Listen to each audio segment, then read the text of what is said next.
तो कुसा पानी में डालकर रात को डाल दीजिए जल में, क्योंकि फिर उसका ज़्यादा उसका रस पानी में मिल जाएगा। कुसा पानी का रंग बदलना चाहिए, पता लगे कि इसमें कुसा पड़ी है। उस जल से आप भगवान को स्नान कराते हैं तो असाध्य बीमारियां ठीक हो जाती हैं। गन्ने के रस से घर की गरीबी समाप्त हो जाती है। परदेश में गया हुआ धन वापस आता है। जो बाजार में पैसा मारा जा रहा है उसकी वसूलियत हो जाती है। गन्ने के रस से भगवान महादेव का महारुद्राभिषेक करने का इतना बड़ा प्रभाव है। शहद से भगवान को स्नान कराया जाए तो घर में पैसा टिकता है। कभी कभी ऐसा होता है घर में बहुत कमाई होती है, सब लोग कमाते हैं, लेकिन पैसा उबड़ खाबड़ सब ऐसे ही खत्म हो जाता है। जिसको जैसे हाथ में लग जाए वो वैसे ही उड़ा देता है और दुरुपयोग हो जाता है, दुर्गुणों के ऊपर खर्च हो जाता है। आपका पैसा शराब के ऊपर, आपका पैसा जुआ में और उल्टे पुल्टे कर्मों में खर्च ना हो, उसके लिए शहद से भगवान महादेव का रुद्राभिषेक किया जाता है। ये शहद की महिमा है, इसलिए तो शहद को पंचामृत में लिया गया। 5 चीजें अमृत हैं: दूध, दही, घी, शहद और चीनी। भगवान को बहुत ज्यादा पद्म पुराण के अंतर्गत इन 5 चीजों से देवताओं को निलाने पर व्यक्ति 5 तत्वों को जीत लेता है: अग्नि, आकाश, जल, वायु और धरा। 5 तत्वों। अग्नि जलाएगी नहीं उसे, पानी डुबाएगा नहीं उसको, वो गूंगा बन करके पैदा नहीं होगा धरती पर, अज्ञानी बन करके नहीं जिएगा। ये प्रभाव है इन सब चीजों के। इसलिए मैं इन सब चीजों में बहुत विश्वास रखता हूं और मैंने तो ये सब कर करके पाया है। मुझे तो कहीं प्रमाण देने की, कहीं से प्रमाण लेने की जरूरत ही क्या है। ये देवताओं के संग जुड़कर उनको पूजकर क्या नहीं हमने प्राप्त किया। एक हमने भगवान की कृपा से मध्य प्रदेश की एक जगह है बालाघाट, जो एमपी के लोग यहाँ बैठे हैं, उन्होंने इस जिले का नाम सुना होगा। वनवासी इलाका है, आदिवासी क्षेत्र है उधर, लेकिन लोग बहुत अच्छे हैं बालाघाट के। एक आयोजन करना था, मेरा बोला हुआ आयोजन था। शिवरात्रि पर 11.25 करोड़ पार्थिव शिवलिंग, ऐसा आयोजन हुआ नहीं था। 11.25 करोड़ पार्थिव शिवलिंग शिवरात्रि के दिनों में 11 दिन में 11.25 करोड़ शिवलिंग बनाने का संकल्प था। आयोजन इतना बड़ा था, 3 महीने पहले तो हमने उसका भूमि पूजन किया। आयोजन था 10 फरवरी से और हमने भूमि पूजन किया 2 दिसंबर को। इतना बड़ा आयोजन था। आयोजन इतना बड़ा था कि लाख लोगों के लिए पंडाल बनाया। भंडारा इतना बड़ा था, 125 क्विंटल, 250 बोरी, 50-50 किलो की 250 बोरी चावल की रोजाना लगती थी। 500 से ज्यादा हलवाई थे, 1500 से ज्यादा लोग परोसने वाले थे। पूरे बालाघाट के हर घर को अतिथि भवन बना दिया गया था। इस आयोजन के संयोजक थे भारतीय जनता पार्टी के कृषि मंत्री उस समय श्री गौरीशंकर जी बिसेन, वो इसके संयोजक थे। और इसके प्रमुख यजमान थे महाराष्ट्र गोंदिया, जो बालाघाट से ज़्यादा दूर नहीं है, जगह वो महाराष्ट्र में पड़ती है, श्री कमलेश जी अग्रवाल, माता श्रीमती ज्योति देवी अग्रवाल। यह दोनों इसके प्रमुख यजमान थे और पूरे क्षेत्र का यह कार्यक्रम था। जिस आयोजन में 125 कुंटल चावल रोज लगता होगा, आटा भी लगता होगा, सब्जी भी लगती होगी और भी चीजें लगती होंगी।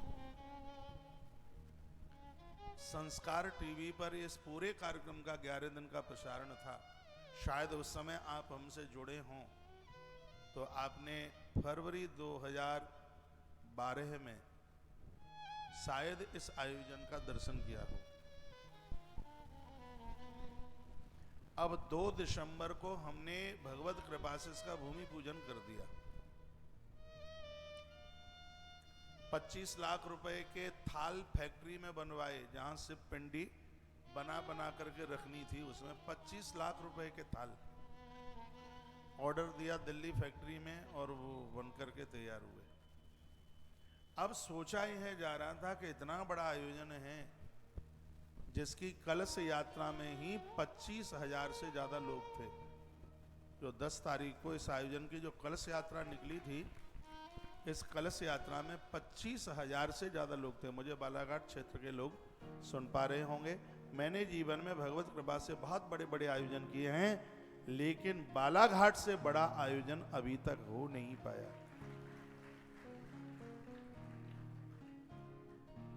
सिर्फ टेंट का खर्चा 1.25 करोड़ रुपए का था। खाली टेंट, अकेला टेंट भोपाल का था। टेंट एक सरदार जी का था, उनको 3 महीने लगे थे इसको बनाने में, और 1.5 महीना लगा था उनको खाली करने में। इतना बड़ा आयोजन। तो हम बैठ करके सोच रहे थे कि इतना बड़ा आयोजन ये होगा कैसे। तो मैंने किसी महात्मा को फोन किया वहीं से, बालाघाट से। मैंने कहा कि आज हमने भूमि पूजन किया है और ये इतना बड़ा आयोजन है, बंगाली लोग कलकत्ता से आए, बड़ी बड़ी शंकर जी की, महामृत्युंजय भगवान की इतनी बड़ी प्रतिमा बनाई गई थी, 54 फीट ऊंचाई पर थी वो। इतना बड़ा शिवलिंग बनाया हुआ था, जो कि लगभग वो कितना रहा होगा, 27-28 फीट ऊंचा था, लगभग 3 मंजिल का हो गया। इतना ऊंचा शिवलिंग बनाया गया था उसमें। गणेश जी इतने अद्भुत बने। मैंने एक महात्मा जी को मैंने फोन किया वहां से, जो मुझसे सीनियर, मुझसे श्रेष्ठ हैं, ज्यादा जानकारी रखते हैं। मैंने कहा मैं बालाघाट से बोल रहा हूँ और आज हमने भूमि पूजन किया है एक आयोजन का आयोजन क्या है।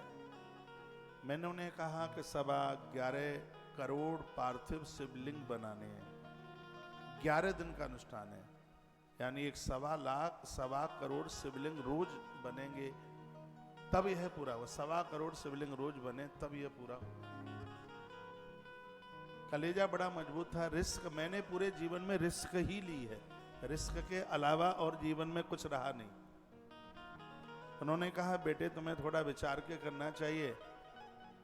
मैंने कहा गुरुजी बहुत छोटा सा था तब से तो महादेव का अभिषेक कर रहा हूं, तो ये अभिषेक इतने लंबे समय से किए हैं, तो क्या ये महादेव के अनुष्ठान को पूरा नहीं कराएंगे। उन्होंने कहा साबास साबास साबास 3 बार बोले। वो मुझे बोले कि तुम ऐसा करो, एक 9 दिन के लिए अखंड रामायण का पाठ रख दो और इसमें चौपाई लगा दो, संपुट प्रभु की कृपा भयु सब काजू और जन्म हमार सुफलवा आजू। उन्होंने ये बोल दिया। उन्होंने कहा इस चौपाई का तुम संपुट लगा दो और 100% यह कार्यक्रम बहुत बढ़िया से बढ़िया होगा। मैंने कहा तो 9 दिन कब से शुरू करें। वो बोले कि 10 तारीख से तुम्हारा कार्यक्रम है, 1 फरवरी से लेकर 9 फरवरी तक 9 दिन का कर दो। मैंने कहा 9 दिन का क्यों, हम ये अखंड पाठ आज से ही शुरू करते हैं। 2 दिसंबर से आनंद फानन में संदीप शास्त्री उस समय होते थे, आचार्य राममोहन शास्त्री जी उस समय गुरुकुल में भारी व्यस्त थे, लास्ट में इनको बुला लिया था और उसी दिन से वो रामायण का अनुष्ठान आरंभ कर दिया। मैंने लोगों की ड्यूटी लगाई 1-1 घंटे की और 2 दिसंबर से लेकर के वो अखंड रामायण हमने 10 फरवरी को पूरा किया, कलश यात्रा से पहले। ये चौपाई के साथ में जो रामायण का पाठ हुआ, इतना अद्भुत आयोजन, कितना करोड़ रुपया खर्च उस आयोजन में हुआ, कहां से आया पता ही नहीं लगा, हल्ला बोल आयोजन हुआ। इन सब चीजों पर मैंने विश्वास करना सीखा है। और शिव पिंडी कितनी बनी सुन लो, एक ही दिन में 3 करोड़ 73 लाख शिव पिंडी अकेले एक ही दिन में शिवरात्रि के दिन बन करके तैयार हुई थी। ऐसा कोई दिन नहीं था जिस दिन 2 करोड़, 2.25 करोड़ शिवलिंग रोज न बनते हों। संकल्प था 11.25 करोड़ का, लेकिन 13.25 करोड़ से ज्यादा 12 करोड़ 83-84 लाख शिवलिंग 11 दिन में बनकर के तैयार हुए। संकल्प पूरा हुआ। 12 करोड़ 83-84 लाख था। इतनी भीड़, इतनी पब्लिक, जितना कथा में, उतना ही भोजन में, उतना ही निर्माण में, उतना ही बालाघाट भ्रमण में, उतना ही रासलीला में, पता नहीं क्या क्या कार्यक्रम चल रहा था। तो ये मैं आपको निवेदन करना चाहूंगा, जब से ये अनुष्ठान हुआ है तब से मुझे पीछे मुड़कर देखने की जरूरत नहीं पड़ी। मुझे 13 करोड़ पार्थिव शिवलिंग का मुझे आशीर्वाद मिला है, उनकी बहुत बड़ी कृपा मिली। मैं बहुत बड़ा विश्वास रखता हूं इसमें, और ये सगरी बातें बनावटी नहीं है। कोई तो बात होगी कि राम रामेश्वर को पूजते हैं, कृष्ण का पूरा खानदान गोपेश्वर की पूजा करता है। कोई तो बात होगी माता अहिल्याबाई अंतिम श्वास तक महादेव महादेव कह के दुनिया छोड़ के जाती है, तो कोई तो बात होगी। आप मेरी बहुत बात मानते हैं, यह भी मान लीजिए स्नान के बाद 1 लोटा पानी महादेव के ऊपर रोज चढ़ाइए, ये हर समस्या का समाधान हो जाएगा। घर में रौनक होगी, घर में बहुत ठीक होगा, बहुत बढ़िया होगा, अंत सुधर जाएगा। आइए मैं कुछ अभिषेक संबंधी बातें आपसे कर रहा हूं। शहद से भगवान शिव को अभिषेक करने से पैसा टिकता है, गलत जगह पर धन खर्च नहीं होता। अगली बार पूरा महीना रामेश्वरम में निकलेगा, अभी से तैयारी करना, और वहां पार्थिव शिवलिंग बनेंगे। काफी बड़ा आयोजन होगा और आप सबको आना ही होगा। 1 साल पहले से न्योता दे दिया।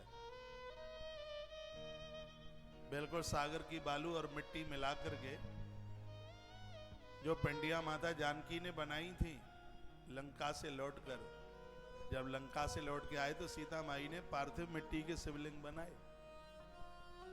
हाँ। राम को विजय मिली थी, माँ ने कुछ बोल रखा होगा, माताएं बहुत कुछ बोल देती हैं, ये हो जाए तो संकटिया कर देंगी, यह हो जाए तो घंटरिया चढ़ा देंगी, यह हो जाए तो यह कर देंगी, माताएं बहुत कुछ बोल देती हैं। तो अशोक वाटिका में विजय के लिए इस माता ने भी पार्थिव शिवलिंग पूजा बोल रखी थी। तो माता ने वहां आकर के अपने उस बोले गए संकल्प की पूर्ति की रामेश्वरम में। वो पिंडी आज भी है। तो शिव पूजा का तो बड़ा प्रभाव है अपने आप में। ये बात ध्यान में रहेगी क्या? शहद से भगवान शिव का अभिषेक करने से धन का दुरुपयोग नहीं होता। गुंडों को, डकैतों को चौथ नहीं देनी पड़ती, पैसा रिश्वत में नहीं जाता, गलत काम में धन का प्रयोग नहीं होता। इस शहद से भगवान शिव को स्नान अभिषेक कराने की, करने की इतनी बड़ी महिमा है। मेरी भाषा आपकी समझ में आ रही है? धन्यवाद। और वो शहद मक्खी मधुमक्खी वाला मिल जाए, मध्य प्रदेश में तो बहुत मिल जाता है, हम लोगों के यहाँ नहीं मिल पाता। बाजारू मिलता है चीनी घोल करके, बहुत बड़ा व्यापार है शहद का। ये बाजार का शहद जो आप लेते हैं ये तो डायबिटीज को तैयार कर देगा, और जो असली शहद है उससे कभी डायबिटीज बढ़ती ही नहीं है, वो तो प्राकृतिक है। वो मक्खियों ने तैयार किया है, जो व्यापारी तैयार कर रहे हैं ये ज्यादा ये मत खा पी लेना, ये तो डायबिटीज को बढ़ाता है। हम यहाँ की पूजा में भी शहद बालाघाट से मंगाते हैं। हमारे काका जी हैं वो रमेश अग्रवाल जी, और हमारे लांजी के भैया राजेश अग्रवाल जिन्होंने अभी रामेश्वरम में बहुत बड़ा आयोजन कराया था, वो भी सहयोग कर देते हैं शहद का। उस एरिया में बहुत शहद होता है।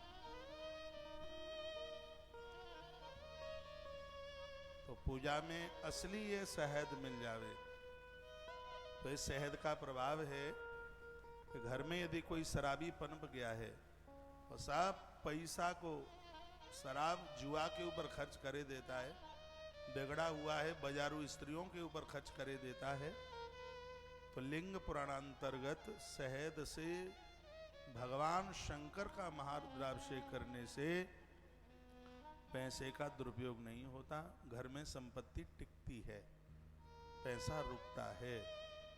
ये शहद का प्रभाव है। अगली बात, जिनको अपना मकान नहीं है, अपना भवन नहीं है, किराए से रह रहे हैं, दुकान भी अपनी नहीं है, मकान भी अपना नहीं है, बन नहीं रहा है, प्लॉट भी नहीं लिया जा रहा और तैयारी में कोशिश में लगे हुए हैं, दही से भगवान महादेव का अभिषेक करने से अपना मकान बहुत जल्दी बन जाता है। अब ऐसा तो है नहीं कि आपने दही से अभिषेक कर दिया तो भोलेनाथ बनाने को आ जाए, चल बेटा तेरे लिए मकान बनाने को आ गया हूँ। हाँ, दही से स्नान कराओगे तो धन आने के रास्ते खुल जाएंगे और मकान बनाने का तुम्हारा मूड बन जाएगा। ये शंकर कृपा कर। मैं दही से भगवान को बहुत निलाता हूं क्योंकि हमें निर्माण की इस समय ज्यादा जरूरत पड़ रही है। मैं दही से चूकता नहीं। जब तक ये बच्चे व्यवस्था कर नहीं देते तब तक मैं इंतजार करता रहता हूं कि दही चाहिए।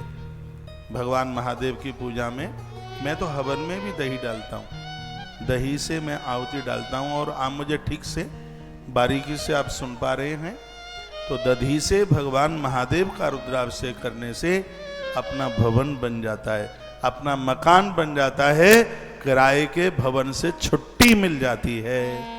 दधी से इतना बड़ा प्रभाव है। जितनी बार कथाएं आप सुनेंगे उतनी बार नई लगेगी। कितनी भी बार आप सुने ये भी आपका नया सा लगेगा। शंकर की कथा कह रहे हैं, उसका आनंद ले रहे हैं। महादेव तो अद्भुत है, शंकर का तो क्या कहना है। तो ऐसे भगवान शिव जो बहुत जल्दी प्रसन्न हो जाते हैं। इसमें लिखा है, चैनल वाले भाई साहब थोड़ा ध्यान दे दो, आवाज बढ़ा दो, डीजल उतना ही लगेगा, आवाज बहुत कम है। कितना अच्छा मैसेज लिखा है।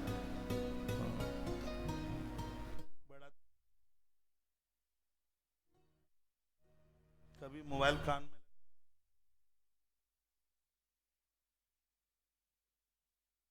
ये रही बात शहद की और दही की। दही से भगवान महादेव का अभिषेक करने से मकान निर्माण कार्य नहीं रुकता, निर्माण में अवरोधकता नहीं आएगी। नहीं तो कभी कभी पैसा होने के बाद भी मकान बनता नहीं है, सरकार आके रोक लगा दे, कहीं कोई ऐसी कागज पत्रों में दिक्कत आ जाए और अधूरा काम रह जाए, छूट जाए। तो शंकर वाह महादेव भोलेनाथ क्या तेरी कृपा है, सोफे पर क्या भगत आराम से सो रहे हैं। जय हो। हा, कहीं मुझे भी ऐसे सोने को मौका मिल जाता। क्या देखो, जगाओ, ये सोफा भी रो रहा होगा। कथा सुनो, कथा। मैंने कभी बोला था आपको, कथा में सोने वाले लोग बनते हैं सांप। बोला था मैंने कभी, जो कथा में बैठकर सोते हैं वो बनते हैं सांप, और सोने वाले को जो देखते रहते हैं जगाते नहीं है वो बनते हैं सपेरा। हल्की सी कोहनी लगाओ और कहो, भाई साहब तुम तो सांप बनने वाले हो लेकिन हमें सपेरा तो न बनाइए। बालन की और आवाज बोलो, बोलो बांके बिहारी लाल की, हनुमान जी महाराज की हर हर महादेव। तो ये बात हो गई दही की।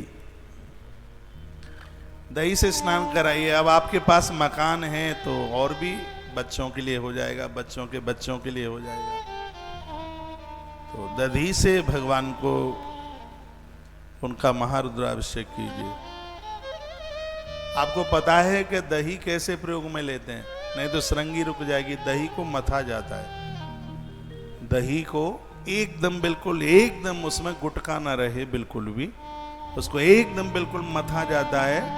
दही को एकदम बिल्कुल उसमें, फिर उसमें थोड़ा गंगा जल गुलाब जल डाल लीजिए, और फिर उसके द्वारा अभिषेक कीजिए, श्रृंगी में पार हो जाए, उसको इतना महीन कर लीजिएगा। नहीं तो मुझे ऐसा लग रहा है कि कहीं आप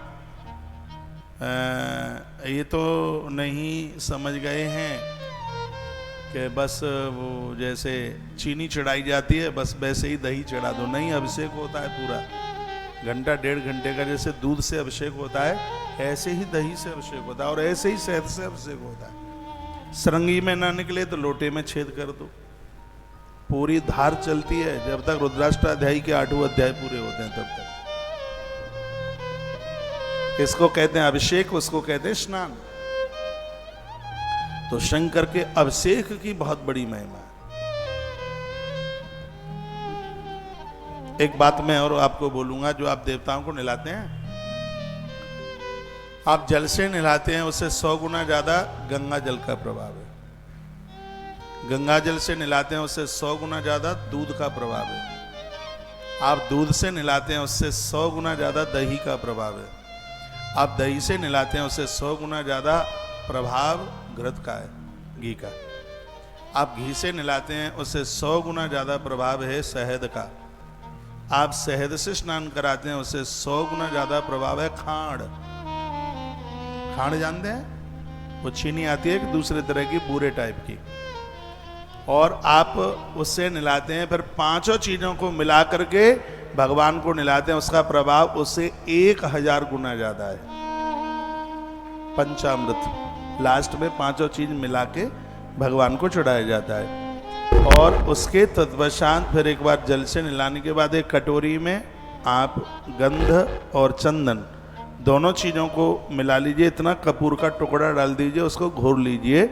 फिर उससे आप भगवान को नहलाते हैं। तो जितना अंतर 1 और 10,000 में है, उतना ही अंतर और चीजों से और गंधोदक स्नान को कराने से उतना ही अंतर है उसमें। इसलिए आप कभी मेरे पास नजदीक बैठे, इन बच्चों को पता है कि मैं गंधोदक स्नान से देवताओं को जरूर नहलाता हूं। एक कटोरी में मैं चंदन, ये नहीं कि सब आपको ही बताने के लिए, सब मैं फॉलो करता हूं, ये सब मैं करता हूं इसको। कल हम यहाँ अभिषेक कर रहे थे, मेरी एक एक निगाह बारीकी से होती है। आचार्य जी ने ये सब अभिषेक करा दिया, पंचामृत से भी नहला दिया, कपड़ा मेरे हाथ में दे दिया पहुंचने के लिए।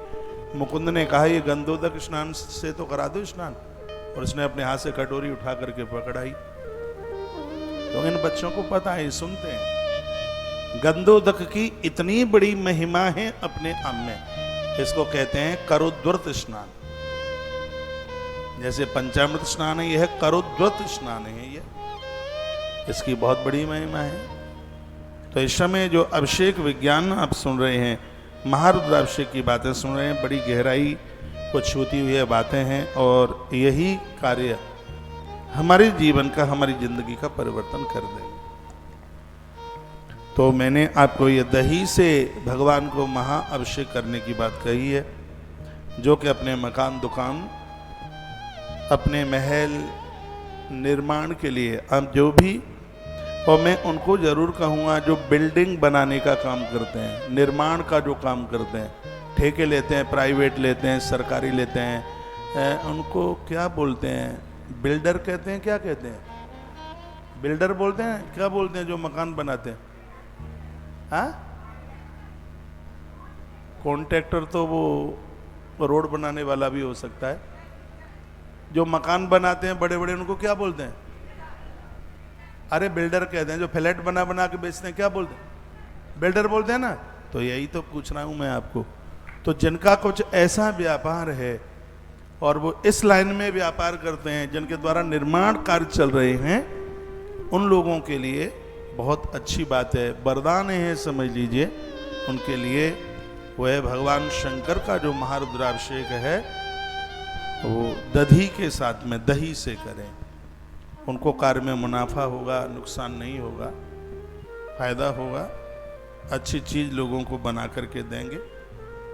तो निर्माण कार्य नहीं रुकता। मैं तो कहूँगा आप भी अपना मकान बना रहे हैं, और ये बराबर ठीक से बन जाए, अच्छा सा बन जाए, उसके लिए दधी से आप भगवान शंकर का, भगवान शिव का महा अभिषेक कीजिए। मेरी भाषा आपकी समझ में आ रही है? धन्यवाद। उसके तत्पश्चात है जो गौ दुग्ध से, गौ माता के दूध से भगवान शिव का, शंकर का अभिषेक करते हैं, इससे वंश वृद्धि बढ़ती है, बेल बढ़ती है, वंश। ये दो चीजें ऐसी हैं वंश वृद्धि के लिए, एक है दूध और एक है भस्म। शंकर जी के ऊपर भस्म चढ़ाने की भी बहुत बड़ी महिमा है। महादेव के ऊपर दूध और एक है भस्म। भस्म के द्वारा परिवार की वृद्धि होती है, परिवार टूटता नहीं है। उस घर में स्त्रियां बांझ नहीं रहती जिस घर में महादेव को भस्म चढ़ाई जाती है। भस्म की इतनी, कंडा जला लीजिए, उपला जला लीजिए, हवन यज्ञ की राख तैयार कर लीजिए। मैं आजकल में भस्म की महिमा मैं आपको शिव पुराण में वर्णन है, मैं आपको बताऊंगा। आपने भगवान गोरखनाथ जी का नाम सुना होगा, सुना है गोरखनाथ जी का नाम? इनका जन्म ही भस्म से हुआ। आपके पास टाइम हो तो मैं 2 मिनट में कथा सुना दूं इनके जन्म की। गोरखनाथ जी भगवान का प्राकट्य किस प्रकार से हुआ। मच्छंदर नाथ बहुत अच्छे महात्मा हुए थे, अच्छे सन्यासी थे, उस युग के बहुत बढ़िया थे। मच्छंदर नाथ ने बहुत तप किया, भगवान शंकर की साधना सिद्ध हो गई। भोलेनाथ उनके सामने आके प्रकट हो गए। भोलेनाथ सामने आके प्रकट हुए। उन्होंने षडाक्षर मंत्र का जप बहुत लंबे समय तक किया था, ओम नमः शिवाय। और वो प्रकट हो गए, भगवान शंकर प्रकट हो गए। और भगवान भोलेनाथ ने कहा वरदान मांगिए। मच्छंदर नाथ चरणों में गिर पड़े, कहा भगवान आपका दर्शन हो गया, अब कुछ नहीं चाहता। भगवान ने कहा कि मेरा दर्शन तो कुछ मांगने को होता है, मम दर्शन फल परम अनुपा। हमारा जो दर्शन है वो कुछ तो देता है भक्त को, मांग ले। जो भगत है वो तो कुछ मांगता ही नहीं है। मच्छंद्र नाथ ने कहा मुझे काय की जरूरत है, मुझे पता ही नहीं है, मुझे क्या चाहिए मुझे यही नहीं पता। तो भगवान शंकर ने कहा तुम्हारे माध्यम से मेरी एक संप्रदाय तैयार होगी, लोग उसको नाथ संप्रदाय के नाम से जानेंगे। शंकर बोले, कहा तुम 9 महात्मा होगे और तुम 9 महात्माओं के द्वारा इस संप्रदाय को बहुत आगे बढ़ाया जाएगा और मेरी विभूति का तुम प्रचार करो।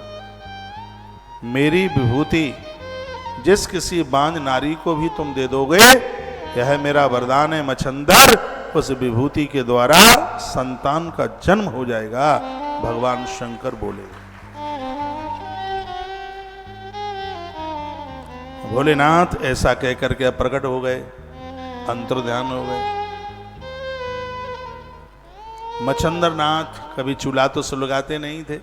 सुनिए, भिक्षा मांग करके काम चलता था। नाथ संप्रदाय बड़ी अच्छी संप्रदाय। हमारे यूपी के बाबा महात्मा योगी इसी संप्रदाय के महापुरुष हैं। वो आनंद की बात यह है कि हमारा जो सन्यास परंपरा है या बैरागी लोग हैं, ये परम सनातनी है। इनके द्वारा सनातन बड़ा मजबूत है, गढ़ा हुआ है, नहीं तो बड़ी मुश्किलें हो जाती। हमारे जितने नागा महात्मा है, नागा साधु हैं, वो सब सनातनी है, वो जिनसे धर्म बड़ा मजबूत है। तो ये महात्मा मच्छंदर नाथ ने देश भ्रमण किया। एक दरवाजे पर जो मिल जाता था उससे ये गुजारा कर लेते थे। एक दिन की बात थी, एक किसी दरवाजे पर जाके आवाज लगाई, अलाप निरंजन, आवाज लगाई। अंदर से एक देवी एक थाल भर करके खाने पीने की सामग्री सामान लेकर के आई। वो दे रही थी, लेकिन उसके चेहरे पर कुछ उदासी थी। महात्मा मच्छंदर ने कहा, बेटी, देते समय जिसके चेहरे पर उदासी हो उसके हाथ का कुछ लेना नहीं चाहिए, इसलिए हमें तुम्हारे घर की भिक्षा नहीं चाहिए। तुम्हारे चेहरे पर उदासी है। उस देवी ने कहा, योगी मेरे चेहरे पर उदासी इस देने की वजह से नहीं है, मेरे चेहरे पर उदासी किसी और वजह से है। मच्छंद्र नाथ ने पूछा, बेटी बताओ। उस बिटिया ने कहा, जिसको आप पूरा ही नहीं कर सकते तो फिर बताने का फायदा क्या है, इसलिए गुरुजी आप भिक्षा लीजिए, सासू माँ मेरी इंतजार कर रही होगी और मैं जाती हूं। मच्छंद्र नाथ ने कहा, नहीं बताइए, शायद हमसे पूरा हो जाए। मच्छंद्र नाथ बोले, तब वह रो पड़ी, उसकी आंख में आंसू आ गए और वो कहने लगी, गुरुजी मेरे कोई संतान नहीं है, लोग मुझको निपुत्री कहते हैं, लोग मुझे कलमुआ कहते हैं। कभी कभी तो लगता है कि मैं मर जाऊं। कभी मैं रिश्तेदारी में जाती हूं तो मेरा बड़ा अपमान होता है। मेरे कोई संतान नहीं। गुरु गोरखनाथ जी के ऊपर एक फिल्म बनी थी बहुत टाइम पहले, और उसमें एक भजन गाया गया था, 2-3 पंक्तियां, थोड़ा गुनगुनाएंगे, अच्छा लगेगा गाने में। वह देवी महात्मा मच्छंद्र नाथ इस योगी से प्रार्थना करती है और क्या कहती है, स्वर दें, सुनने में अच्छा लगेगा, बढ़िया लगेगा, सुनिए। और भगवान महादेव से जुड़ी हुई यह कथा है, इसलिए कथा और आनंद ज्यादा देगी। स्वर दो।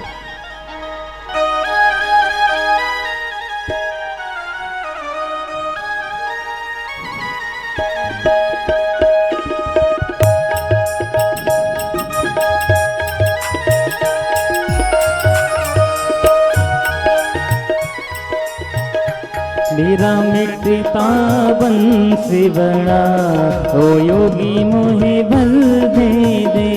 मेरा मिटता बंसी बड़ा, ओ योगी मोहे बल दे दे। तालियां बजाओ, दोनों हाथ। मेरे अंगना में फूल खिला, ओ योगी मोहे बल दे दे। मेरे अंगना में फूल खिला, ओ योगी मोहे बल दे दे।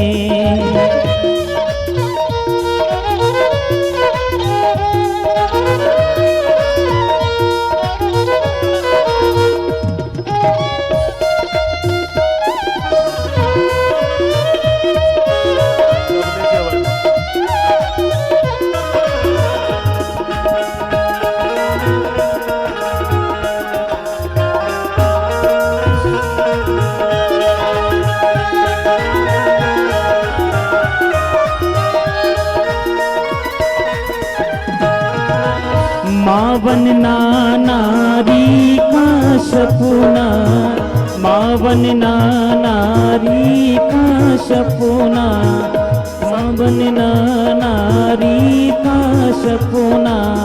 सपना पूर्ण हो कब अपना, सपना पूर्ण हो कब अपना।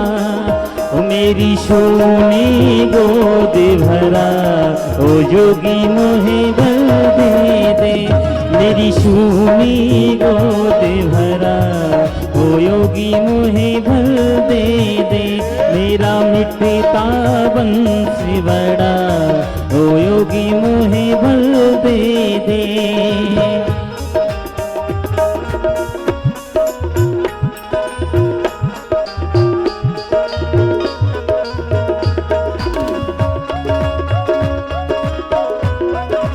हरि बोल।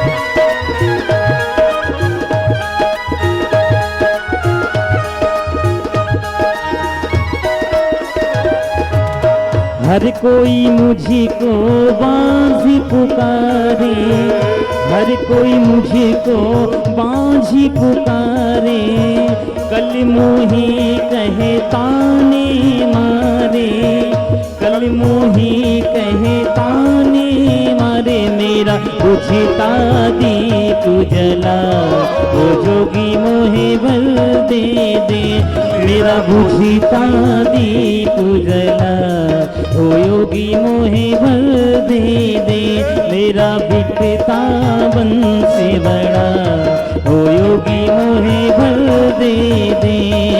मिटता बंस बड़ा, योगी मोहि बर दे दे। मेरे अंगना फूल खिला, ओ योगी मोहे बल दे दे।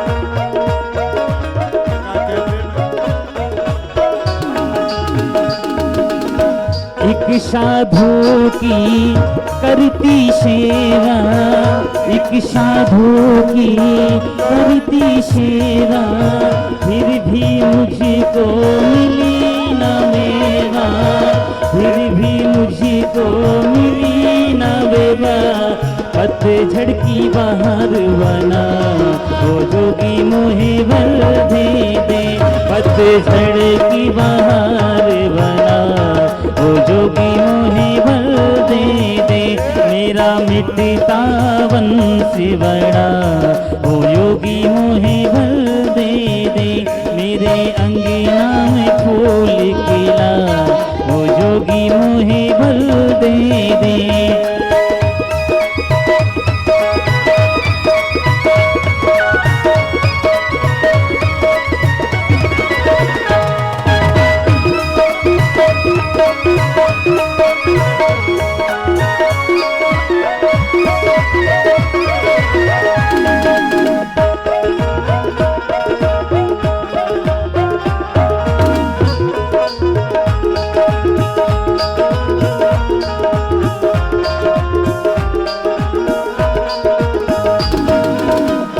माँ बनना नारी का सपना, सपना पूर्ण हो कब अपना, माँ बनना नारी का सपना, सपना पूर्ण हो कब अपना, मेरी सोनी गोद भरा, ओ योगी मोहे बल दे दे, मेरी सोनी गोद भरा, ओ जोगी मोहे बल दे दे, मेरा मिटता वंश बड़ा, ओ योगी मोहे बल दे दे, मेरे अंगना फूल खिला, ओ योगी मोहे बल दे दे, मेरा मिटता वंश बड़ा, ओ योगी मोहे बल दे दे, मेरे अंगना फूल खिला, ओ योगी मोहे बल दे दे, योगी मोहे बल दे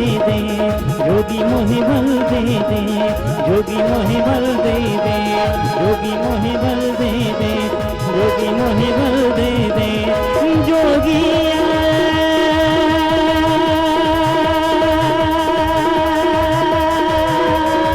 जोगी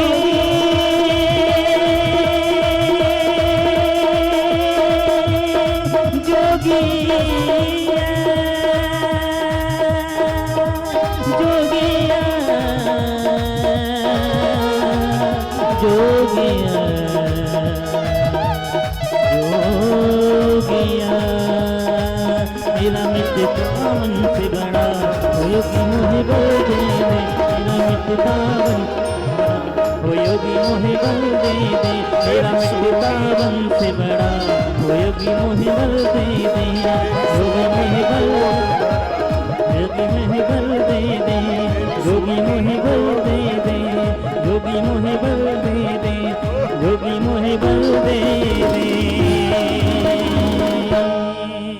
मेरी सूनी गोद भरा ओ जोगी मोहि बल दे दे, मेरा बुझता दीप जला, ओ जोगी मोहि बल दे दे, मेरा मिटता पावन से बड़ा ओ योगी मोहि बल दे दे, मेरी सूनी गोद भरा ओ योगी मोहि बल दे दे, मेरा मिटता बंस बड़ा ओ योगी मोहि बल दे दे, मेरे अगना फूल फूल खिला ओ योगी मोहि बल दे दे, मेरी सूनी गोद भरा, ओ जोगी मोहि बल दे दे। बोलिए शंकर भगवान की, जय महाकालेश्वरनाथ भगवान की, जय नमः पार्वती पतये हर हर महा। तो मच्छंदरनाथ बाबा के सामने वह देवी प्रार्थना कर रही थी। वो कहती है मेरे संतान नहीं है, मेरे औलाद नहीं है, कोई मुझे कलमुआ कहती है, कोई मुझे बांझ कह के अपमानित करती है और मैं बहुत दुखी हूं। गुरुदेव पता नहीं है लालसा मेरे संग ही रह जाएगी क्या।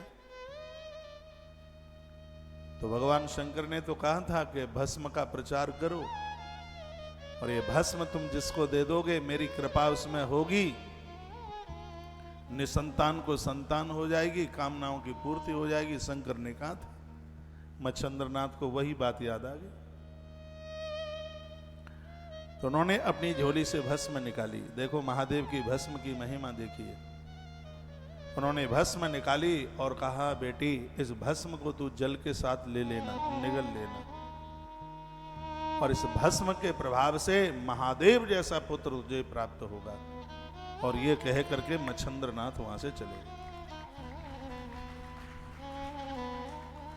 इस परिवार में गाय की पूजा बहुत होती थी, सैकड़ों गाय थी और पहले समय में लोग गाय रखते ही थे। इतने गाय की बहुत सेवा होती थी। तो वह देवी भिक्षा डालकर वो भस्म लेकर के गई और उसने खुशी के मारे नाच रही थी। तो उसने ये बात अपनी ननद को बताई और ननद के पेट में बात कम रुकती है कि वो भाभी की बात अपनी मां को ना कहे जाके, कम होता है कि ना कहे। तब तक तो उसका पेट फूल जाएगा, नहीं बताएगी तो। जब तक भाभी की बात वो अपनी मैयों को ना बताए तब तक तो पेट फूल जाएगा। उससे पेट में बात पचेगी थोड़ी। तो उसने तो मन पा करके अपनी भाभी को ये बात बता दी। वो अपनी ननद को उस भाभी ने ये बात बता दी तो ननद कहाँ रुकने वाली थी, दौड़कर डोकरी के पास पहुंची। क्या कहे आजकल तो भाभी मुस्टंडों के साथ में उनका पता नहीं, वो तो उसने अपनी भाषा में और क्या क्या बोला। ताकि एक बाबा जी से लेकर के धूल ले आइए और सो डोकरिया ने लाठी उठाई। सास थी डिप्लोमा, उसके पास तो लाइसेंस था सास का। तो उसने वो डंडा उठाया और आके बोले कलमो इधर इधर इधर। वो थर थर कांपती रही। कहा माँ जी क्या गलती हो गई? कौन फकीर बाबा के यहां से आई है? राख लाइए, राख। हाँ, राख से बच्चे पैदा होते हैं, राख से। उसको इतनी डांट लगाई। गोबर उठा रही थी वो और उसकी साड़ी के छोर में राख बंधी हुई थी। वो डर गई, वो भयभीत हो गई और उसने कह दिया माँ जी मैं तो उसको घूरे पर फेंक के आ गई। घूरा जानते हैं जहां गोबर डाला जाता है। तो इतनी भयभीत हो गई और उसने सास माँ के डंडों से बचने के लिए वो साड़ी का छोर खोला और उसने वो राख वहां घूरे पे जाके डाल दी। उसके ऊपर गोबर डलता रहा, कई साल तक गोबर डला उसके ऊपर। 16 वर्ष के बाद में वही मच्छंद्र नाथ आए वहां। उन्होंने फिर कहा अलख निरंजन, तब तक तो उसकी उम्र पलटा खा गई थी। और वही देवी फिर आज भिक्षा देने के लिए आई। तो बाबा मच्छंद्र ने कहा ये भिक्षा नहीं, 16 साल पहले भस्म दे के गया था, उसे बेटा हुआ होगा, बेटा कैसा है? वो रो पड़ी, आंख में आंसू आ गए। कहा गुरुजी, ननद और सास माँ ने बहुत डांट लगाई, मैंने तो उस भस्म को फेंक दिया।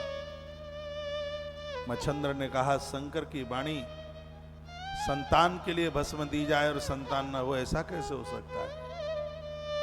तो उन्हें भस्म कहां फेंकी? तो उसने वो घूरे की तरफ इशारा किया जहां गैया का गोबर डलता था, वो इशारा किया कि यहां डाला।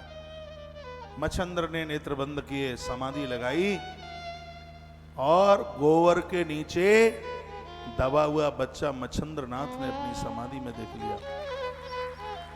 और उन्होंने कहा बेटा, गोबर के नीचे से आवाज आई गुरुजी। गुरुदेव मच्छंद्र नाथ ने गोबर उठाया, जिंदे बच्चे को बाहर निकाला, बच्चा छड़ों में गिर पड़ा। मच्छंद्र नाथ ने उसे कंठ लगा लिया और बेटे ने कहा गुरुदेव मेरा नाम रखिए। तो गुरुदेव ने कहा तू शिव अवतारी है, शंकर ही तेरे रूप में है।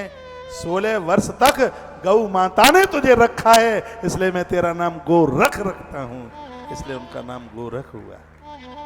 गौ माता ने 16 वर्ष उसको दूध अपना पिलाया, उसकी रक्षा करी। साक्षात भगवान शंकर ही और गोरखनाथ प्रभु के रूप में। जिस समय भर्तहरि जी महाराज उज्जैन में थे, उस समय महात्मा गोरखनाथ भी यहीं थे। एक अमर फल आकाश से गिरा था, इसी उज्जैन में भगवान गोरखनाथ ने वह अमर फल अपने शिष्य भर्तहरि को दिया था। और जिस अमर फल के द्वारा ही तो भर्तहरि को वैराग्य हुआ था। कैसे वैराग्य हुआ था, 1 मिनट और हो तो और सुना दूं फिर। हाँ, कैसे वैराग्य हुआ था सुनिए। भर्तहरि की घरवाली ज्यादा सुंदर थी। कोई चीज अति से ज्यादा सुंदर हो तो वो भी ठीक नहीं है ना, इसलिए थोड़ा मीडियम हो तो ज्यादा ठीक है।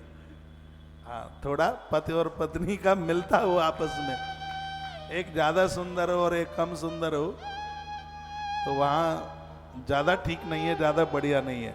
भर्तहरि राजा उतने सुंदर थे नहीं और घरवाली ज्यादा सुंदर थी। इतनी सुंदर थी कि भर्तहरि जब वो निकलती थी तो उसके ऊपर छाता ले लेके चलते थे, कहीं गोरा चमड़ा काला ना हो जाए। वो बड़ा ध्यान रखते थे अपनी गृहिणी का।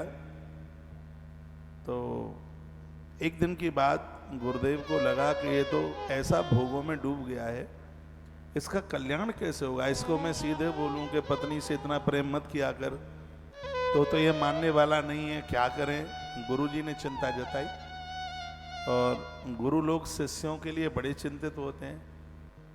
एक दिन की बात थी, वो अपनी आराधना साधना पूजा में बैठे थे, आकाश में से एक फल आके गिरा और गुरुजी ने उठाया और कहा अरे जिसके पास में फल होगा वो बूढ़ा नहीं होगा, उसके राज्य में अकाल दुकाल नहीं पड़ेगा, उसको रोग नहीं घेरेंगे। तो गोरखनाथ जी ने कहा बहुत बड़ी प्रजा का राजा है मेरा शिष्य भर्तहरि, विक्रमादित्य का राज भर्तहरि के बाद आया है, तो क्यों नहीं ये मैं अपने शिष्य को अमर फल दे दूं। तो गुरुजी आए, भर्तहरि यहीं रहते थे उस समय उज्जैन में, तो उनको वो अमर फल दिया, पूरी बात बताई। कहा बेटा ये फल जब तक रहेगा तब तक आदमी बूढ़ा नहीं होगा, रोग नहीं घेरेंगे, अकाल दुकाल नहीं पड़ेंगे, ये इसकी विशेषता है, युवा अवस्था बनी रहेगी। ये कह करके गुरुजी चले गए, गोरखनाथ जी ये कह के चले गए। अब भर्तहरि को लगा कि मेरी पत्नी बहुत सुंदर है, क्यों ना ये फल घरवाली को दे दूं सो वो कभी बूढ़ी ना हो। उनके मन में ऐसी बात आई, तो वो अपनी पत्नी के युवा अवस्था की चिंता करते हुए उन्होंने वह फल अपनी घरवाली को दे दिया। राजा ने, भर्तहरि ने अपनी घरवाली को दे दिया। और पूरी बात बताई कि जब तक ये फल रहेगा तब तक कोई बूढ़ा नहीं होगा, युवा अवस्था बनी रहेगी। तो ये कह करके भर्तहरि चले आए अपनी राजगद्दी की तरफ। अब उनकी घरवाली ने सोचा कि इस फल की इतनी बड़ी महिमा है, तो राजा का सेनापति मुझसे बड़ा प्रेम करता है, क्यों ना ये फल मैं उसे दे दूं तो वो कभी बूढ़ा ना हो। हाँ, तो वो उसे प्रेम करती थी, सेनापति को। तो सेनापति आया, उसने ये फल उसे दे दिया। अब बोर तो नहीं हो रहे हैं, तो मैं गैर बदल दूंगा कथा का। तो उसने वो फल, ये बात इसलिए कही जा रही है, संसार में जब ये लगता है कि हम उसे बहुत प्रेम कर रहे हैं तो वो भी हमें कर रहा होगा। नहीं महाराज, ये दुरंगा है संसार। ये दिखने में कुछ और लगता है, परखने में कुछ और लगता है। राजा भर्तहरि अपनी घरवाली को प्रेम करता है, लेकिन घरवाली नहीं करती, वो सेनापति से प्रेम करती है। सेनापति आया और उसने वह फल उसे दे दिया। उसे कह दिया ये संभाल के रखना, तुम बूढ़े नहीं होंगे कभी। वो बड़ा मुस्कुरा करके खुश होकर के ले गया फल। अब वो सोचने लगा कि नगर की वेश्या मुझसे बहुत प्रेम करती है, क्यों नहीं ये फल मैं उस वेश्या को दे दूं। देखो ढोल में पोल देखो, ये तो सोच रही है राजा की रानी के सेनापति हमें प्रेम करता है, लेकिन वो नगर की गड़का को, वेश्या को प्रेम करता है। वो सोचने लगा क्यों ना ये फल मैं उस वेश्या को दे दूं, सो वो कभी बूढ़ी ना हो, क्योंकि बुढ़ापे से तो सब डर रहे हैं, सबको भय लग रहा है वृद्धावस्था से। तो उसने वह फल ले जाकर उस नगर की वेश्या को, गड़का को दे दिया। अब वेश्या के हाथ में आया फल और वो कह दिया कि जब तक ये रहेगा तब तक कोई बूढ़ा नहीं होगा, बीमारी नहीं होगी, राज्य में कहीं अकाल दुकाल नहीं पड़ेंगे। तो वो गड़का मन में सोचने लगी, इतना बढ़िया फल है और इसकी इतनी विशेषता है, तो क्यों नहीं ये फल हम अपने अन्नदाता राजा भर्तहरि को दे दें, जिससे प्रजा का पालन चलता रहे। और उस गड़का ने वह फल राजा भर्तहरि को दिया। भर्तहरि ने देखा कि ये फल वही है जो मेरे गुरुजी गोरखनाथ जी ने दिया, लेकिन ये फल तो मैंने अपनी पत्नी को दिया था, ये इसके पास कैसे आया। उस गड़का को पूछा कि फल तेरे पास कैसे आया। उसने कहा राजा साहब बुरा ना मानिएगा, तुम्हारे सेनापति से मेरे देह का संबंध है, वह मेरे बिना रह नहीं पाता और वह मेरे पास यह फल लेकर के आया। उसने कहा कि इस फल के द्वारा बुढ़ापा नहीं आएगा, वृद्धावस्था नहीं आएगी, रोग नहीं घेरेंगे। तो मेरे मन में बात आई, पूरी प्रजा को भर्तहरि जैसे राजा की जरूरत है। राजा साहब आप तो साक्षात भगवान हैं, और भगवान की ही तरह मैंने समझ करके, कभी मैं, आप जानते हैं कि आपकी राजधानी में जो सुंदर स्त्रियां हैं, मेरे बराबर किसी का सौंदर्य नहीं है, लेकिन हे राजन तुम्हारे अंदर कितनी गुणवत्ता है। तुमने हमेशा हमें अपनी बेटी के रूप में देखा, बहन के रूप में देखा, हर नारी को तुमने माँ के रूप में देखा। तो भगवान का यही तो काम होता है। यही बात मेरे मन में आई, तो ये फल मैंने तुम्हें ला करके दे दिया। सेनापति को बुलाया गया। सेनापति को पूछा ये फल तेरे पास कहां से आया। बक करने के लिए तैयार नहीं हुआ तो हंटरों की तैयारी की गई, तब तो बकरेगा। तो कांपता कांपता कहने लगा, राजा साहब मुझे माफ कर दीजिए, मुझे क्षमा कर दीजिए। मैं तो रानी साहिबा से प्रेम नहीं करता, लेकिन वो जबरदस्ती से मुझे बुलाती है, और ये फल उन्होंने मुझे दिया है, मुझे आप क्षमा करें। बस इतना सुना, राजा हिल गया उससे। और उसी समय राजा को वैराग्य हुआ, और राजा भर्तहरि ने 3 शतक लिखे, और इसमें एक जो अद्भुत है वैराग्य शतक, मेरे निवेदन पर एक बार उसे पढ़ लेना। जो राजा ने जो अद्भुत बातें कही हैं, संसार से जहां तुम संसार का भौतिक स्नेह जोड़े हो, संसार स्वार्थी है, जिसको तुम चाह रहे हो वो तुम्हें नहीं चाह रहा। राजा भर्तहरि ने अपने वैराग्य शतक में लिखा है, इस धरती पर सच में यदि कोई प्रेम करने लायक है तो या भगवान है या गुरु है, और कोई है ही नहीं। तो भर्तहरि जी ने संसार के दलदल से बचाने वाले भगवान गोरखनाथ, जो महादेव की भस्म से प्रकट हुए हैं। भस्म का इतना बड़ा प्रभाव है, शंकर भस्म से अति प्रसन्न होते हैं। एक बात को समझाने के लिए मुझे कहाँ कहाँ तक जाना पड़ा। एक बार जयकारा लगाइए, बोलिए महाकालेश्वरनाथ भगवान की जय। वहीं लेकर के मैं आपको ला रहा हूं कि गौ दुग्ध और भस्म, ये दोनों चीजें, भस्म से भी भगवान को स्नान कराया जाता है। पानी में भस्म घोली जाती है और उस जल के द्वारा शंकर का अभिषेक किया जाता है। इससे संतान सुख की प्राप्ति होती है। गौ माता के दुग्ध से भगवान भोलेनाथ को अभिषेक कराया जाता है, इससे संतान सुख प्राप्त होता है, संतान वृद्धि होती है। कुल मिलाकर के वंश निर्वंश नहीं होता गौ दुग्ध से भगवान महादेव का महारुद्राभिषेक कराया जाए तो। एक भगवान गोवर्धननाथ गिरिराज हैं जिनको संतान नहीं है, मनौती मांग ली जाती है, प्रभु हमारी संतान हो जाए, हम पति और पत्नी दोनों अपने परिवार के सहित आपकी परिक्रमा दूध से करेंगे, कच्चे दूध से। देवताओं को याद रखना, कभी भी गर्म दूध नहीं चढ़ाया जाता, गर्म दूध से देवताओं को कभी नहलाया नहीं जाता। भगवान को नहलाने के लिए कच्चा दुग्ध, कच्चे दूध से उनको अभिषेक कीजिए। तो गौ दुग्ध के द्वारा वंश वृद्धि होती है, संतान बढ़ती है, कुंडवा निर्वंश नहीं होता। यह प्रभाव है। सावन का महीना है, मेरी कोई ऐसी बहनें हैं जिनको संतान नहीं है तो बड़ा अच्छा मौका है, बढ़िया मौका है। कल मंगला गौरी है, कल है ना मंगलवार, ये आप व्रत भी कर लें, अन्न छोड़ दें, परसों खा लें। यदि ना ऐसा ना हो पाए तो संध्या के समय में, ये सूर्यास्त के बाद भी इसे ले सकते हैं। एक ऐसा सप्तमी का व्रत है जिसमें सूर्य अस्त होने से पहले प्रसाद लिया जाता है, एक रविवार का व्रत है। इसमें आप रात्रि को पार्वती और शंकर का पूजन करते हुए मीठा भोजन ले लीजिए। आप इसमें शंकर शिवा का पूजन कीजिए, भोलेनाथ का रुद्राभिषेक कीजिए, आप गौ दुग्ध से आप अभिषेक कीजिए। हो सकता है कि मेरी व्यासपीठ की बात उन बहनों के लिए एक महादेव के वरदान के रूप में साबित हो जाए, जहां डॉक्टर लोगों ने भी कह दिया है संतान नहीं होगी, लेकिन जब काम दवा से नहीं फिर काम दुआ से तो चल ही जाता है। मैं इस समय गौ दुग्ध का महात्म्य पढ़ रहा हूँ। भगवान शंकर का महारुद्राभिषेक गौ दुग्ध और भस्म के द्वारा जो अभिषेक होता है वह उससे वंश वृद्धि होती है, परिवार फलता फूलता है। यह इसकी बहुत बड़ी महिमा। इससे अभिषेक होता है शंकर जी का।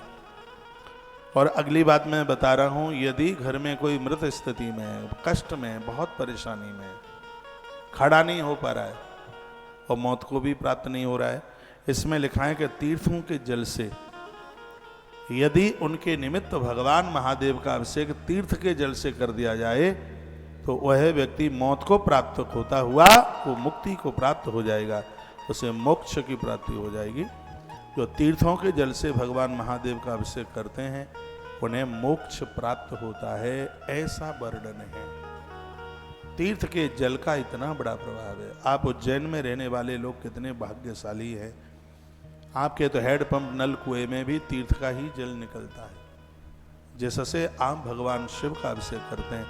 कभी हरिद्वार, वृंदावन, जहाँ भी आप जाते हैं तो वहाँ के जल से भगवान को नहलाइए, वहाँ के जल से खुद नहाइए। ये कष्ट निवारक हैं और अंत में हमारी मृत्यु को सुधारने वाले हैं, मौत को सुधारने। मैं तो जब जब कहीं गंगा जी इत्यादि जगह गया, अभी हम बद्रीनाथ से लौट रहे थे तो हरिद्वार रुके एक रात, दूसरे दिन सुबह ही हम गंगा जी के घाट पर पहुंच करके, और उस दिन पूर्णमासी थी, क्या आनंद आया। शंकर का अभिषेक गंगा जल से किया, गंगा के जल से मिलाया। मेरा रोज का यज्ञ करने वाला सुरवा है, चांदी का इतना बड़ा, जिससे मैं रोज हवन करता हूँ। पता नहीं वो कैसे खिसक गया और वो गंगा जी में गिर गया। हम सब जगह ढूंढे कि सुरवा कहाँ गया सुरवा। हे गंगा मैया सुरवा दे दे, हे गंगा मैया सुरवा दे दे। तो एक ऊंचा सा चबूतरा सा गंगा जी के बीच में बना, उस पर बैठ करके अभिषेक किया। तो सब ये बच्चे भी बड़े परेशान थे। ये बालक मुकुंद जा करके वहाँ ये भी बोला, माँ को प्रार्थना करी होगी कि सुरवा कहाँ गया। तो जैसे ही गंगा जी में नीचे हाथ डाला तो पहले ही हाथ में सुरवा गंगा मैया ने दे दिया। नहीं तो बड़ी तड़फन हो रही थी। सुरवा चला गया, हवन करने वाला, यज्ञ करने वाला। गंगा तो बड़ी कृपालुनी है, बड़ी दयालुनी माँ है। कभी आप अपने महादेव को या अपने ठाकुर जी को लेके जाते हैं तीर्थों में, तो वहाँ के नदियों के तीर्थ के जल से भगवान को स्नान कराइए। लिखा है तीर्थों के जल से शंकर का अभिषेक करने से 100% जीव मोक्ष को प्राप्त करता है। तीर्थ का जल मोक्ष देता है। आप कह रहे होंगे कि हम तो घर पर ही अभिषेक कर लेते हैं। तुम्हारे घर के अभिषेक में और उज्जैन के अभिषेक में बहुत बड़ा अंतर है। यहाँ जल तीर्थ का है, यहाँ तीर्थ की महिमा, ये सप्तपुरी है, ये अवंतिका नाथ की धरती है। और ऐसी धरती है कालिदास को जहां ज्ञान मिला है। कवि कुल चूड़ामणि श्रेष्ठ कवियों में बहुत ऊपर नाम आता है कालिदास जी का। उनको कृपा यही हुई है इसी माटी पर। हाँ, यही उनको कृपा मिली है। माता गढ़कालिका के परम पुजारी बताए जाते हैं, वहां उनको सिद्धि मिल गई। गढ़कालिका है ना उज्जैन में, दर्शन जरूर करना। हाँ, माता जी का नाम 51 पीठ में से आता है। बाबा कालिदास की मां अद्भुत माता है, वाक सिद्धि हो गई और मां ने प्रकट होकर के कहा, रात भर में तू जितनी किताबें कुरेद ले, जितना चिंतन कर ले, वो सब तुझे कंठ हो जाएगा। तो एक काली को, काली क्या लोग कलुआ कहते थे, हाँ, तो उसको इस उज्जैन की धरती ने कविकुल चूड़ामणि कालिदास बना दिया। ऐसी धरती को हम वंदन करते हैं, ऐसी धरा को हम प्रणाम करते हैं। तो तीर्थों के जल से भगवान महादेव का अभिषेक होना चाहिए। तीर्थों के जल से राजा का अभिषेक होना चाहिए। उस राजा के माथे पर गलत विचार नहीं आते। वर्णन है ग्रंथों में, राजा को गद्दी पर बैठने से पहले तीर्थों के जल से स्नान कराया जाए। वो भरतलाल जी जब चित्रकूट गए तो दुनिया भर के तीर्थों का जल लेकर के गए थे राम जी के अभिषेक के लिए। पहले तो ऐसा ही होता था। और आज भी राजाओं को तीर्थ के जल से स्नान कराया जावे तो बड़ा फर्क होगा उन चीजों में, बड़ा प्रभाव होगा। हमारे तो देश का प्रधानमंत्री बहुत तीर्थों को मानता है। और ज्यादा जानकारी तुम्हें होगी, हमारे देश का प्रधानमंत्री बिना अभिषेक किए पानी न पिए, और उत्तर प्रदेश का मुख्यमंत्री बिना यज्ञ किए जल न पिए।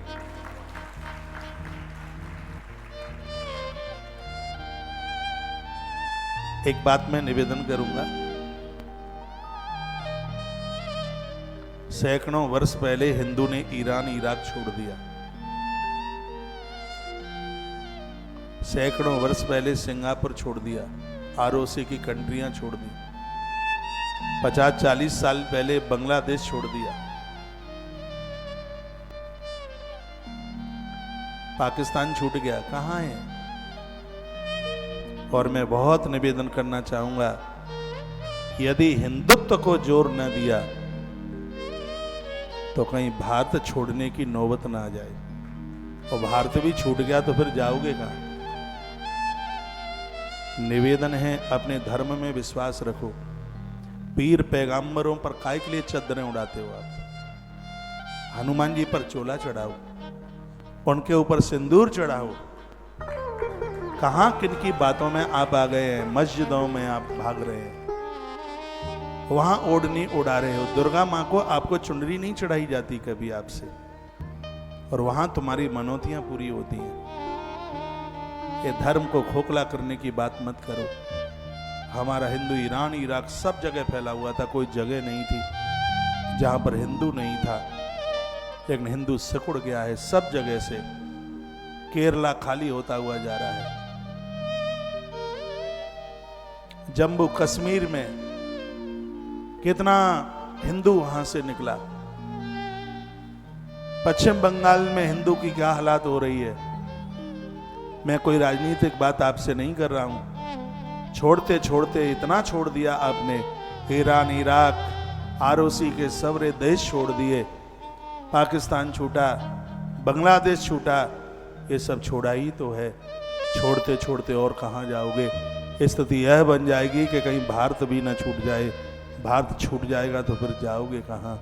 अपने धर्म को मजबूत करो, अपने सनातन को मजबूत करो, अपने धर्म के आलोचक मत बनो, अपने धर्म में श्रद्धा रखो। हमारा धर्म जैसा कोई धर्म नहीं था और हमारा धर्म जैसा कोई धर्म होने वाला नहीं है। मैं किसी के धर्म की बुराई नहीं कर रहा हूं, मैं अपने धर्म की महिमा बता रहा हूं। अपना तो वो धर्म है जहाँ पेड़ और पत्थरों को भी पूजा जाता है, जहाँ के वृक्षों में से आवाज आती है।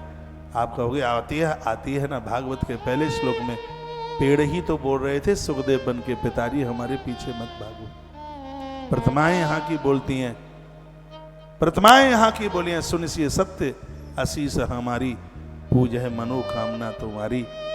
ऐसे इस धर्म में श्रद्धा रखिए, विश्वास रखिए। तुम ही मस्जिदों पर, पीर पैगंबरों पर तुम भागोगे। तुम जाते हो अजमेर की दरगाह में, लेकिन वह लोग कभी तुम्हारे पुष्कर नहीं जाते। 5-7 किलोमीटर 10 किलोमीटर ही तो दूर है वहाँ से पुष्कर, वो नहीं जाते। लेकिन हिंदुओं, तुम्हें ये मैं भड़काने वाली बात नहीं कर रहा हूँ। जो मेरे द्वारा तो क्या धर्म हल्का होगा, लेकिन आप यह सब करेंगे तो आपके बच्चे फिर कहाँ मानेंगे। इसलिए अपने धर्म को ताकत दीजिए, बहुत ज़्यादा इसकी ज़रूरत है। भगवान शंकर नादि और अनंत हैं। इन चरणों में, इन देवताओं के चरणों में हम बैठ जाएं, हमें इधर उधर कहीं भटकने की जरूरत ही नहीं पड़ेगी। हर सवाल का समाधान परमात्मा के चरणों में।